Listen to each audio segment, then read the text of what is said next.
what do you look for in a player or recruit? Like you have that sometimes that typical Division One school that they're just looking for those big, fast, strong players. Yeah.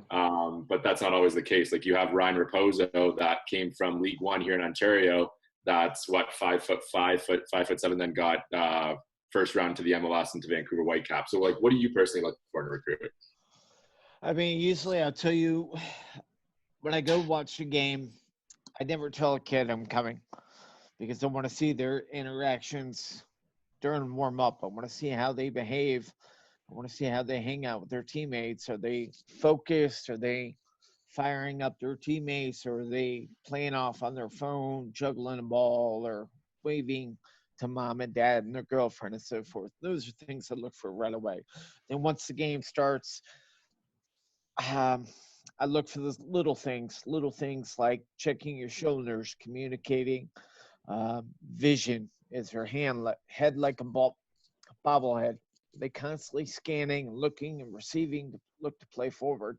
Those little things. Position wise, in center mids, I look for 4 R's. Or do they receive? Do they retain? Do they release? Do they repeat?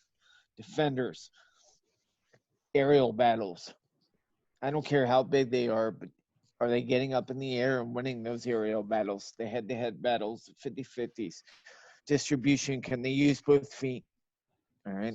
Yes, we all want a left back that's primarily left-footed, but I also want to see a left back that can use his right foot to get out of trouble and so forth.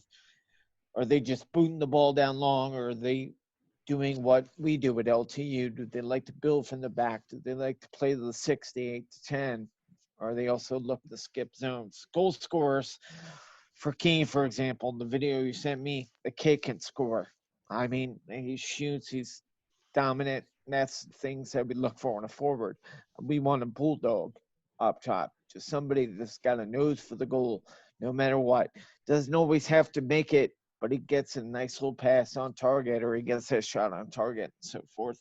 But those are things, little things. I love looking for those diamonds in the rough, kids that aren't really getting noticed, but you can see it in there. That remind me of me, scrappy, aggressive, chase after loose balls, those little things. You do that, you're going to impress me and a heck of a lot of others.